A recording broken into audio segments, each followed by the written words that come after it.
Hello and good morning everyone. I welcome you all at Adverse News Analysis.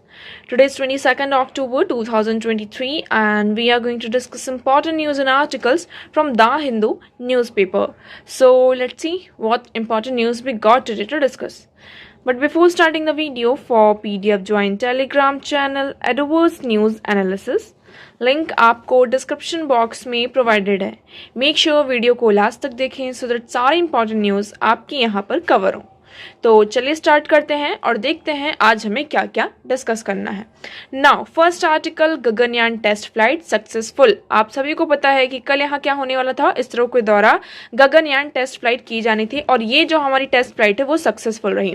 इस flight में हमने mainly क्या देखा, किसके बारे में किया है, तो हमारा देखिए जो इंडियन स्पेस रिसर्च ऑर्गेनाइजेशन है सक्सेसफुली कंप्लीटेड इस first test flight to demonstrate a crew escape system. तो यहाँ पर जो क्रू एस्केप सिस्टम था उसको डेमोन्स्ट्रेट किया गया था. जो गगनयान मिशन के लिए हमारा जो ये सिस्टम है इसको डेमोन्स्ट्रेट किया गया था और ये मिशन हमारा कैसा रहा है, सक्सेसफुल रहा है. ठीक है, अब गगनयान मिशन की हम बात कर लेते हैं. कुछ इंपॉर्टेंट इसमें से जो फैक्ट हैं उनको हम डिस्कस कर लेते हैं. सो गगनयान मिशन क्या है, ये आपका मिशन है, इसरो के द्वारा मिशन है. ये किसके अंडर स्केड्यूल होगा, 3 flights will be send into orbits. ये जो हमारा अर्थ का लोअर ऑर्बिट है वहां पर 3 फ्लाइट्स को सेंड किया जाएगा. There will be 2 unnamed flight and 1 human space flight. यहाँ पर 2 आपकी अननेम्ड फ्लाइट होंगी और एक आपकी होगी ह्यूमन स्पेस फ्लाइट जिसमें ह्यूमंस होंगे. So the Gaganyaan system module called the orbital module will have 3 Indian astronauts including a woman. तो यहाँ पर 3 एस्ट्रोनॉट्स होंगे आपके. कौन कौन 3 एस्ट्रोनॉट्स हैं और इन 3 में से आपकी एक वुमन होंगी. ओके, सो ये मेनली कहाँ प्लेस होगा, आप सभी को ये याद रखना है. अर्थ का जो लो अर्थ ऑर्बिट है at the altitude of 300 to 400 kilometre from the earth for 5 to 7 days. 5 to 7 days का ये पूरा हमारा मिशन होगा. अर्थ है जो आपका, अर्थ का एल्टीट्यूड अगर देखें तो उससे 300 से 400 किलोमीटर अर्थ के लोअर ऑर्बिट में ये हमारा मिशन यहाँ पर होगा. ठीक है, तो मेनली इसमें हमारा ये है कि हम ह्यूमन बींग्स को क्या कर रहे हैं, स्पेस में भेज रहे हैं. ठीक है, क्या कर रहे हैं, ह्यूमन बींग्स को स्पेस में भेज रहे हैं. ओके, इसकी इंपॉर्टेंस क्या होती है, इसका इंपॉर्टेंस मेनली ये है कि ये कंट्री को हेल्प करेगा टेक्नोलॉजिकल इन्हांसमेंट में और साइंस का इन्हांसमेंट में. Gaganyaan will involve enormous agencies, laboratories, discipline, industries and department. It will help in improvement of industrial growth. ये इंडस्ट्रियल ग्रोथ में हमारी हेल्प करेगा इवेंचुअली. मतलब कि एक तरीके से ये क्या है कि इसरो किस तरीके से यहाँ पर स्पेस में आगे बढ़ रहा है. इतने कम टाइम में, इतने कम रिसोर्सेज होने के बाद भी इंडिया यहाँ पर स्पेस सेक्टर में, देखिए हमारा चंद्रयान मिशन यहाँ पर सक्सेसफुल हुआ. अब हम गगनयान मिशन कर रहे हैं. उसके बाद बात की जा रही है कि हम क्या करेंगे, हमारा जो खुद का स्पेस स्टेशन है उसको स्टैब्लिश करने की बात कर रहे हैं. हमने यहाँ पर मंगलयान आपका जो मिशन था हमने इसको कंप्लीट किया. इतने कम बजट में हमने ये सारी चीज़ें की. तो ये सारे जो टेक्नोलॉजिकल एडवांसमेंट की तरफ हम आगे बढ़ रहे हैं, ये इसको क्या करता है, यहाँ पर शो करता है इस तरीके के missions. Okay, so I hope आपको यहाँ पर क्लियर होंगे. लॉन्च व्हीकल क्या है ये आपको याद रखना है, GSLV MK3. इसको हम LVM-3 भी कहते हैं, जो गगनयान मिशन के लिए इसको यूज़ किया जाएगा. एस्ट्रोनॉट ट्रेनिंग्स की बात करते हैं. जो ये एस्ट्रोनॉट्स हैं इनकी ट्रेनिंग कहाँ हो रही है, so the astronaut shortlisted for Gaganyaan mission will be trained in Russia. ये रशिया में ट्रेंड हो रहे हैं आपके. ओके, तो मतलब कैसे वहाँ पर, अब इसमें देखिए 2 मॉडल है आपका. अगर आप इस मिशन को देखेंगे तो इसमें ऑर्बिटल मॉड्यूल है. मेनली इसमें अभी 3 एस्ट्रोनॉट्स की बात की जा रही है कि मेनली 3 एस्ट्रोनॉट्स को भेजा जाएगा. बट ये नंबर अभी कंफर्म नहीं है. May be it can be 4, it can be 5, it can be 6. मतलब ये नंबर अभी चेंज हो सकता है, ये अभी डिसाइडेड नहीं है. बट हाल फिलहाल के लिए इसको अभी 3 रखा गया है. इसमें 2 मॉड्यूल है आपके, एक क्रू मॉड्यूल है, दूसरा यहाँ पर सर्विस मॉड्यूल. क्रू मॉड्यूल मतलब हैबिटाट फॉर एस्ट्रोनॉट्स. यहाँ पर आपके एस्ट्रोनॉट्स क्या करेंगे, रहेंगे. और ये जो सर्विस मॉड्यूल है, तो जो भी आपके ऑर्बिट में सर्विसिंग प्रोवाइड करनी है तो इस पार्ट से क्या होगी, आपकी सर्विस प्रोवाइड की जाएगी. तो ये आपका गगनयान मिशन है. इसमें मेनली 2 चीज़ आती हैं. एक आप हमें ये देखना है कि एक होता है आपका एस्केप सिस्टम, किसकी बात कर रहे हैं हम, स्केप सिस्टम की. और दूसरा आपका होता है यहाँ पर अबॉर्ट मिशन. क्या, अबॉर्ट मिशन. तो मतलब जैसे कि फॉर एग्जांपल हम मिशन को लॉन्च कर रहे हैं, हमने अपना क्या है लॉन्च कर दिया मिशन, आपका सारी चीज़ें हो गई, हम स्पेस पर पहुंच गए, लेकिन स्पेस से उन्हें रिटर्न भी तो लेकर आना है. है ना, जो आपके एस्ट्रोनॉट्स हैं उन्हें रिटर्न लेकर आना है। तो ये जो स्केप सिस्टम है, कहाँ पर कैसे लैंडिंग होनी है, इसका भी हमारे पास क्या होनी चाहिए, सिस्टम होनी चाहिए। इसके लिए भी हमारे पास टेक्नोलॉजी होना चाहिए।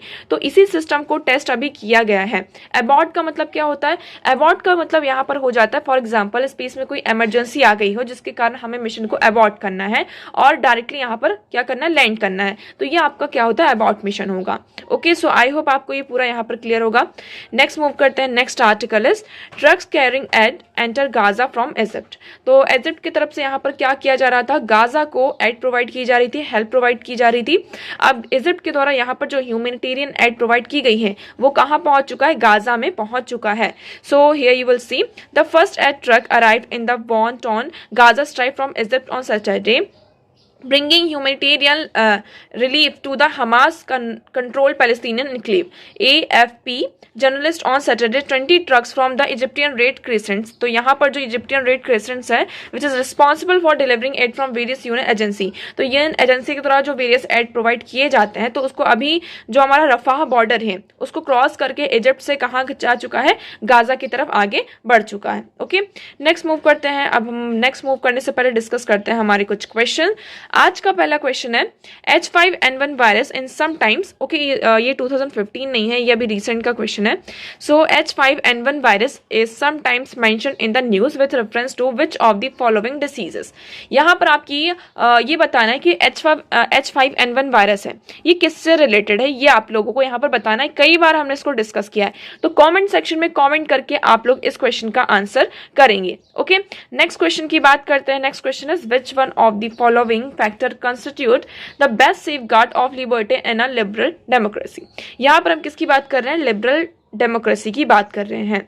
तो विच of the following factor constitutes the best safe guard of liberty, मतलब कि हमें ये बताना है कि आपकी लिबरल डेमोक्रेसी है। ओके, लिबरल डेमोक्रेसी यहाँ पर आ गई। अब लिबरल डेमोक्रेसी मतलब यहाँ पर लिबर्टी तो होगी, लेकिन इस लिबर्टी को सेफ गार्ड कौन प्रोवाइड करेगा, मतलब इसको प्रोटेक्शन कौन प्रोवाइड करेगा, कौन सा फैक्टर, ये आप लोगों को बताना। तो आपके पास चार ऑप्शन है, कौन कौन से, committed judiciary, centralisation of power, elected government and separation of power. So इसका राइट ऑप्शन क्या है, आप लोग कमेंट सेक्शन में कमेंट करके बताएंगे। वीडियो के एंड में आप लोगों को इन दोनों क्वेश्चंस के आंसर दिए जाएंगे। सो मेक श्योर आप लोग वीडियो को एंड तक देखें। चलिए आगे बढ़ते हैं और देखते हैं आज का हमारा नेक्स्ट क्वेश्चन, नेक्स्ट आर्टिकल। तो अभी देखिए इंडिया और कनाडा के बीच में जो एग्रीमेंट इतना ज़्यादा चल रहा है, तो इसका जो नुकसान है, इम्पैक्ट आप कह सकते हैं किसके ऊपर पड़ रहा है, इंडियन ट्रेवलर्स के ऊपर यहाँ पर पड़ रहा है। सो डिप्लोमेटिक रूम में increase visa waiting period and rejections for Indian seeking to travel to Canada despite many embassies says that they have streamline their clearance process India visa seekers often face long waits. तो अभी भी यहाँ पर हमें क्या देखने को मिल रहा है, वेरियस जो आपकी एम्बेसीज हैं उन्होंने यहाँ पर आपके मतलब कि आपका permission they the, but still यहाँ पर लोगों को, जो आपके इंडियन ट्रेवलर्स हैं, उन्हें यहाँ पे क्लियरेंस के लिए कुछ लोग उनका जो टाइम पीरियड उसको वेटिंग पीरियड बढ़ा देते हैं या फिर उसको रिजेक्ट ही कर दे रहे हैं वीज़ा को। तो जो क्लियरिंग प्रोसेस है उसमें बहुत ही ज़्यादा क्या लग रहा है, आपका टाइम लग रहा है। तो अभी भी ये जो डिस्प्यूट है बिटवीन इंडिया एंड कनाडा, ये कंटिन्यू यहाँ पर है। नेक्स्ट मूव करते हैं। नेक्स्ट आर्टिकल ये आपके लिए इंपॉर्टेंट हो जाता है। Okay, so butterfly makes a rare call in Himachal. अब एक्चुअली यहाँ पर बात हो रही है एक बटरफ्लाई की, ये पिक्चर आपको यहाँ पर दिख रही है।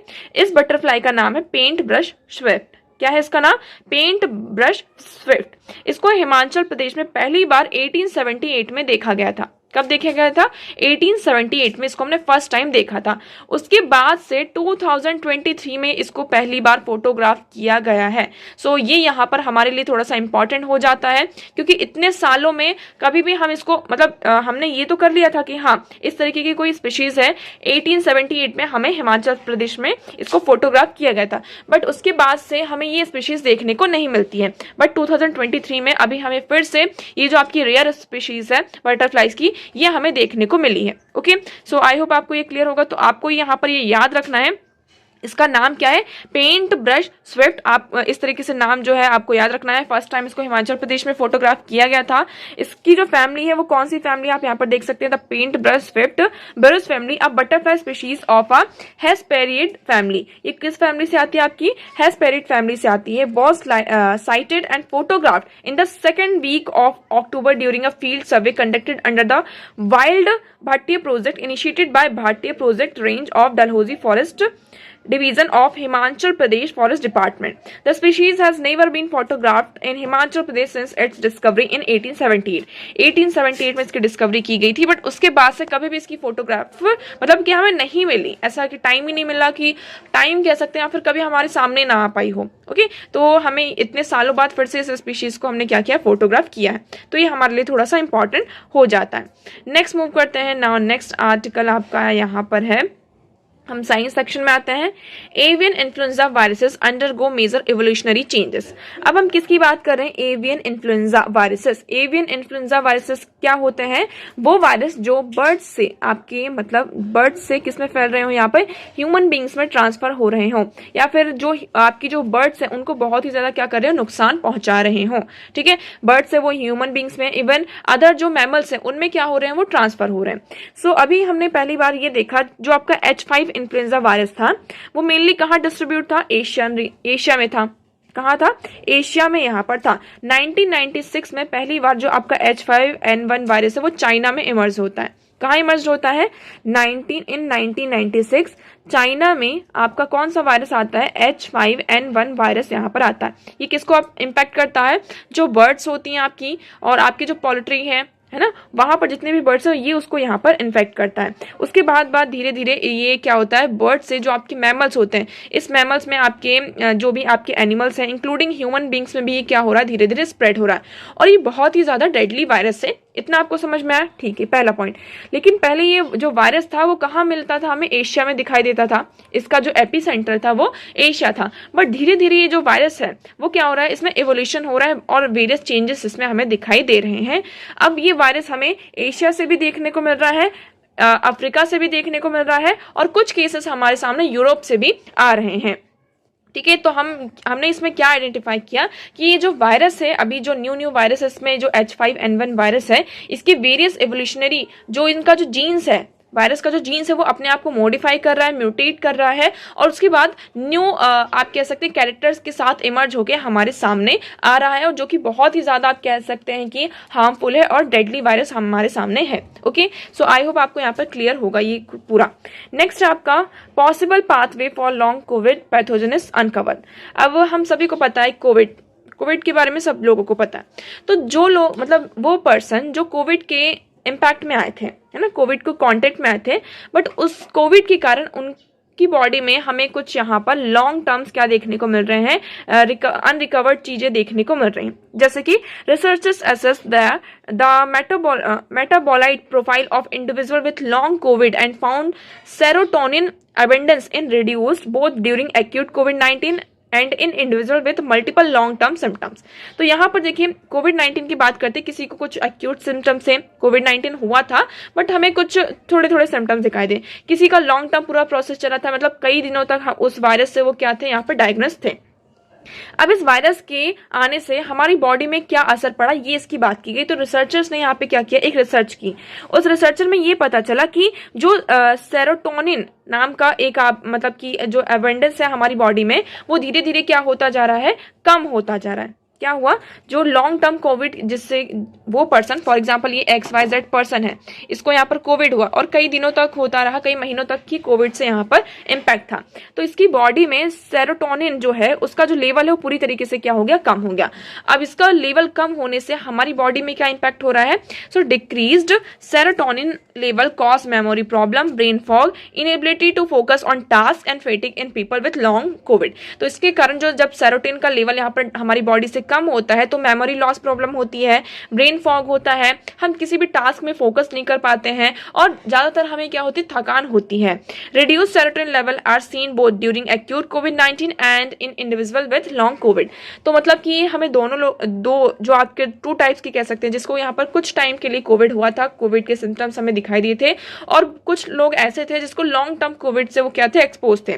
तो दोनों टाइप्स की कैटेगरी में हमें इनका जो लेवल है वो कम होता हुआ नजर दिखाई आता है। SARS-CoV-2 infection led to serotonin reduction through type 1 interferon signalling. तो यहाँ पर टाइप 1 इंटरफेरॉन सिग्नलिंग आपकी होती है, जिसके कारण जो सेरोटोनिन है उसका रिडक्शन यहाँ पर होता है। While the serotonin level return to normal level after acute infection phase in most people those who had chronic viral infection so sustain serotonin reduction. तो मतलब हमें एट द एंड यही समझ में आता है कि अगर कोई भी पर्सन कोविड के कांटेक्ट में आया है तो उसके बॉडी में सेरोटोनिन का क्या हुआ, लेवल यहाँ पर रिड्यूस हुआ है, जिसके कारण क्या होता है, मेमोरी का प्रॉब्लम होता है, brain fog, inability to focus on task, fatigue in people with long COVID. Okay, so the study found that low availability of tryptophan and amino acid that help reduce the serotonin in a gut cause serotonin reduction. तो यहाँ पे एक study से ये पता चला है कि हमारी बॉडी में क्या हुआ, ट्राइफ्रोटोफेन, ये जो एक अमीनो एसिड है वो क्या करता है, सेरोटोनिन जो हमारी गट्स में सेरोटोनिन है उसको रिड्यूस करने, मतलब कि उसको प्रोड्यूस करने में हेल्प करता है. तो इसकी जो अवेलेबिलिटी है वो कम हो गई. अब ये कम हो गया तो इससे क्या होगा, सेरोटोनिन का रिडक्शन हमें यहाँ पर देखने को मिलता है. सो आई होप आपको यहाँ पर ये पूरा क्लियर होगा. तो ये जो सेरोटोनिन है आपका किससे यहाँ पर काम करता है, ये लीड करता है, मतलब कि एक्टिवेट करता है आपकी जो वेगस नर्व सिस्टम होती हैं, या हमारी मेमोरी से क्या होता है, पेयर्ड होता है. ओके, सो आई होप आपको ये पूरा आर्टिकल यहाँ पर क्लियर होगा. अब छोटे छोटे हमारे कुछ स्नैपशॉट्स हैं, इनके बारे में डिस्कस कर लेते हैं. So first one is periodical cicada emergence disturb food web. तो यहाँ पर हम किसकी बात करते हैं, ईस्टर्न नॉर्थ अमेरिका फॉरेस्ट में. तो यहाँ पर क्या हो रहा है, इमर्जेंस ऑफ सिसेडास. यहाँ पर सिसेडास नाम का एक आपको ये पिक्चर आपको देखने को मिल रही, इनका इमर्जेंस बहुत ज्यादा हो रहा है, जिसके कारण यहाँ पर जो उसका फूड चेन है नॉर्थ अमेरिका फॉरेस्ट का, ईस्टर्न नॉर्थ अमेरिका फॉरेस्ट का फूड चेन में क्या हो रही है, डिस्ट्रप्शन यहाँ पर हमें दिखाई दे रहा है. ठीक है, नेक्स्ट है यहाँ पर आपका agriculture landscape arrowed nest succession of birds. तो यहाँ पर क्या हो रहा है कि जो बर्ड्स का सक्सेसेस है वो यहाँ पर एरोड है, मतलब कि वो नेस्टिंग उनके टाइम पर नहीं हो रही है. ऐसा क्यों हो रहा है, ड्यू टू मैक्सिमम टेम्परेचर. यहाँ पर जो टेम्परेचर है वो आपका क्या हो रहा है, इंक्रीज हो रहा है. टेम्परेचर लगातार बढ़ रहा है, यहाँ पर एक्सट्रीम लेवल पर यहाँ पर बढ़ रहा है. तो ये अभी यूनाइटेड स्टेट्स का क्या डेटा है, उन्होंने ये कहा nearly 50% of agriculture landscape but not forest. तो यहाँ पर 50% तो लैंडस्केप हमें देखने को मिल रहे हैं बट फॉरेस्ट देखने को मिल रहे हैं. इसके कारण यहाँ पर जो फ्यूचर आपके जो बर्ड्स की फिटनेस है तो उनकी जो हैबिटाट है उसमें नेगेटिव इम्पैक्ट हमें देखने को क्या हो रहा है, मिल रहा है. नेक्स्ट मूव करते हैं. नेक्स्ट है आपका bright fast radio burst probe the distant universe. तो यहाँ पर क्या हुआ, high energy fast radio burst from the high redshift Galaxy has offered new insight into the distant universe. तो यहाँ पर अभी क्या हुआ है कि एक रेडियो बस्ट हुआ, आपका जो high energy fast radio burst हुआ है, जिसके कारण हमें हाई रेडशिफ्ट गैलेक्सी इस तरीके का मतलब कि इंसाइट हमें देखने को मिला. मतलब कि एक रेडियो है वो यहाँ पे ब्रस्ट हुआ है, मतलब कि फूट गया है, इस तरीके से आप ऐसा कह सकते हैं, जिसके कारण जो यूनिवर्स है हमारा उसकी कुछ इनसाइट्स हमें देखने को मिले हैं. तो ये सिर्फ हमारे पास ये इतना सा है. नेक्स्ट है आपका यहाँ पर नेक्स्ट आर्टिकल, देखिए ये सेम सेक्स मैरिज के बारे में है. यहाँ पर सुप्रीम कोर्ट का जो आपका वर्डिक्ट आया है कि सेम सेक्स मैरिज को उन्होंने लीगलाइज नहीं किया है. तो ये उसी के बारे में पूरा आर्टिकल है. हमने इसको कई बार पूरी अच्छी तरीके से डिस्कस किया है. जिन लोगों ने इस आर्टिकल के बारे में मतलब कि इसको पढ़ना है तो आप प्रीवियस वीडियो जाकर देख सकते हैं. ओके, नेक्स्ट है आपका यहाँ पर does India need to relook the dam safety act.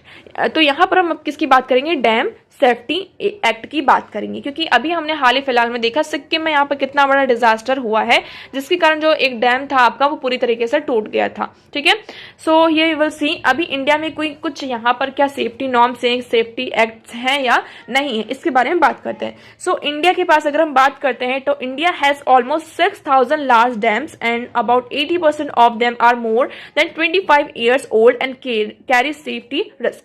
तो यहाँ पर हम बात करते हैं इंडिया में 6,000 से ज्यादा क्या है आपके डैम्स है, उसमें से 80% ऑफ देम जो है वो कैसे हैं, 25 ईयर से भी पुराने हैं. मतलब कि 80% जो हमारे डैम्स हैं इंडिया में वो कैसे हैं, 25 साल से भी ज्यादा पुराने हैं. अभी यहाँ पर 4 अक्टूबर को हमने देखा था ग्लेशियर लेक आउटब्रस्ट फ्लड हमें देखने को मिलता है कहाँ, नॉर्थ सिक्किम आउटब्रस्ट लोनक जो आपका लेक है, लोनक लेक ग्लेशियर ब्रस्ट, मतलब कि ग्लेशियर के मेल्ट होने से यहाँ पर क्या, फॉर एग्जांपल एक ग्लेशियर है, ये धीरे धीरे मेल्ट हो रहा है और मेल्ट होकर धीरे धीरे इसका जो वाटर है वो यहाँ पर एक जगह प्लेस पर कलेक्ट होता गया, मतलब ये क्या बन गया आपका, एक लेक बन गया. तो ग्लेशियर के कारण यहाँ पे लेक बना. अब इस लेक में कुछ डिस्ट्रप्शन आ गया, ये सिक्किम का पूरा आपका केस चल रहा है अभी. ठीक है, कि यहाँ पर इस लेक में क्या हुआ आपका, डिस्ट्रप्शन आ गया. इसका मेन रीजन ये कहा जा रहा है कि उसके कुछ दिनों पहले ही हमने ये देखा था सैटेलाइट इमेज के थ्रू. पहले तो ये नॉर्मल था, लेकिन यहाँ पर क्या होता है आपका नेपाल रीजन में हमें यहाँ पर अर्थक्वेक दिखाई देता है, ठीक है, अर्थक्वेक यहाँ पर आया था, तो उसके कारण मतलब कि कुछ हमें असर इस लेक पर भी देखने को, यहाँ पर डिस्ट्रप्शन होता है और ये यहाँ पर टूट जाता है। अब ये टूटता है तो इतना फ्लैश फ्लड मतलब पानी जो है आपका इतना तेजी से बहता है, तो आगे यहाँ पर एक डैम था, वो डैम भी इसके साथ साथ क्या होता है, टूट जाता है और बह जाता है।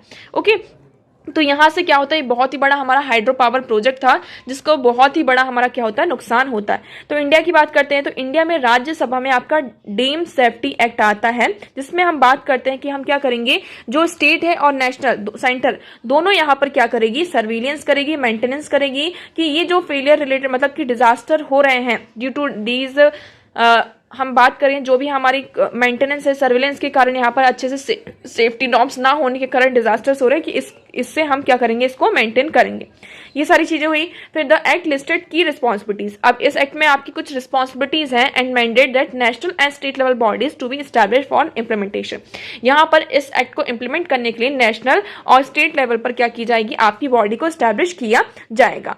It said national committee on dam safety would oversee dam safety policy and regulations. तो इसका मेन काम यही कि डैम सेफ्टी के जो पॉलिसीज हैं, रेगुलेशंस हैं, उसको यहाँ पर क्या करेगा, ये इंटरवीन करेगा और देखने का यहाँ पर काम करेगा। ओके, सो आई होप आपको यहाँ पर क्लियर होगा।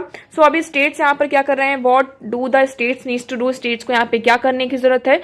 सो provisions require states to classify dams based on hazard risk, conduct regular inspection, create emergency action plans, institute emergency flood warning system and undertake safety review and period test assessment study। तो यहाँ पर states को क्या क्या करना है, जैसे कि फॉर एग्जांपल एक हम ये डैम बनाने जा रहे हैं तो हमें ये देखना होगा कि यहाँ पर कितना ज्यादा रिस्क है, जिस रीजन में हम ये डैम को बनाने जा रहे हैं वहां पर क्या क्या रिस्क है, उसका रेगुलर यहाँ पर क्या होना चाहिए, इंस्पेक्शन होना चाहिए। यहाँ पर इमरजेंसी एक्शंस प्लान को क्रिएट करना होगा, अगर इमरजेंसी फ्लड वार्निंग सिस्टम को यहाँ पर इंस्टॉल करना होगा, क्योंकि अभी यहाँ पर जो डैम मतलब आपका ब्रेक वाइड जो डिजास्टर आया है वहां पर ये कहा जा रहा है कोई भी अर्ली वार्निंग सिस्टम नहीं था, जिसके कारण हमें ये देखने को मिलता है। अदरवाइज कुछ अर्ली वार्निंग सिस्टम होता तो मे भी हम इसको सेव कर सकते थे। तो यहाँ पर अर्ली वार्निंग सिस्टम की बात की गई है। तो देखिए, is any action taken for failing to comply, अगर यहाँ पर कोई भी एक्शन फेल होता है, ठीक है, जो प्रोविजंस के एक्ट हैं, तो अगर आप उनसे फॉर एग्जांपल यहाँ पे कोई XYZ पर्सन डैम को बना रहा है और वो क्या है, उसके जो पॉलिसीज हैं, उसके जो एक्शंस हैं, वो जो आपके एक्ट हैं, एक्ट के प्रोविजन से क्या हो रहे, कंप्लाई नहीं हो रहे, तो यहाँ पर आपको इम्प्रिजनमेंट मतलब कि आपको या तो जेल की सजा भी हो सकती है और फाइन भी यहाँ पर देना पड़ सकता है। ओके, तो अभी यहाँ पर देखिए, for example in February this year the Sikkim high court ordered the Gati hydro power project company to pay 70 lakhs to widows mother for non compliance with the dam safety act. तो अभी यहाँ पर इसके पहले, अभी तो ये अक्टूबर वाला केस है, इससे पहले क्या होता है, गाती हाइड्रो पावर प्रोजेक्ट एक कंपनी है, उसको यहाँ पर 70 लाख रुपए क्या किया जाता है, ऑर्डर दिया जाता है कि आपको 70 लाख रुपए क्या करना, पे करना है टू विडोज मदर को, क्योंकि उनके जो एक्ट थे वो डैम सेफ्टी एक्ट से कंप्लायंस नहीं थे। तो हमारे पास यहाँ पर कुछ चैलेंजेस हैं, उन चैलेंजेस की बात कर लेते हैं। जैसे कि यहाँ पर पीपल को डिजास्टर कॉन्सिक्वेंसेस फेस करने पड़ते हैं, तो हमें इन सारी चीजों से बढ़ने के लिए क्या करना होगा, ट्रांसपेरेंसी को लेकर आना होगा, जिससे हम इस तरीके के रिस्क से क्या कर सके, बच सके। आई होप आपको ये पूरा आर्टिकल यहाँ पर अब क्लियर होगा। तो न्यूज और आर्टिकल्स तो यहीं पर खत्म होते हैं। आज ज्यादा इंपॉर्टेंट कुछ न्यूज नहीं थी, जो भी इंपॉर्टेंट न्यूज थी उन्हें हमने डिस्कस कर लिया है। अब हम डिस्कस कर लेते हैं हमारा क्वेश्चन। तो आज का हमारा पहला क्वेश्चन है H5N1 वायरस। अभी हमने यहाँ पर आर्टिकल पढ़ा है नेक्स्ट पेज पर, तो ये आपका किससे रिलेटेड है, बर्ड फ्लू। ये क्या है आपका, यहाँ पर बर्ड फ्लू, इसमें आपका राइट ऑप्शन हो जाता है ऑप्शन बी। सेकंड क्वेश्चन की बात करते हैं, which one of the following factor constitute the best safeguard of liberty in liberal democracy. हम लिबरल डेमोक्रेसी की बात कर रहे हैं। लिबरल डेमोक्रेसी में लिबर्टी को सेफगार्ड कौन सा फैक्टर प्रोवाइड करता है। सो ये करेक्ट आंसर है separation of powers. Separation of power के आप यहाँ पर एक्सप्लेनेशन देखेंगे। The separation of powers between the legislature, the executive and judiciary constitute an important safeguard of liberty in liberal democracy. Liberal democracy में जो safeguard होता है वो सेपरेशन ऑफ पावर प्रोवाइड करता है। सो जो आपका डॉक्ट्राइन है सेपरेशन ऑफ पावर, यहाँ पर क्या इंटाइटल करता है कि आपका जो लेजिस्लेचर होगा, एग्जीक्यूटिव होगी और जुडिशरी होगी, इनके फंक्शंस क्या होंगे, एक दूसरे से अलग अलग होंगे। यहाँ पर चेक्स एंड बैलेंस का भी प्रोविजन है कि आप एक दूसरे के काम चेक्स एंड बैलेंस कर सकते हैं, बट आपका काम क्या है, पूरी तरीके से यहाँ पर अलग अलग है। इस तरीके से हम क्या करते हैं, लिबर्टी को यहाँ पर सेफ गार्ड प्रोवाइड करते हैं। सो आई होप आपको दोनों क्वेश्चन यहाँ पर क्लियर होंगे। सो आज के लिए इतना ही। मैं उम्मीद करती हूँ आपको सारी चीज़ें यहाँ पर क्लियर होंगी, but still if you have any doubt you can ask in comment section. Video कैसा लगा आज का कॉमेंट सेक्शन में एक बार ज़रूर बताइएगा। वीडियो को प्लीज़ लाइक करना, चैनल को सब्सक्राइब एंड शेयर करना ना भूलें। So that's for all today. Thank you so much for discussion.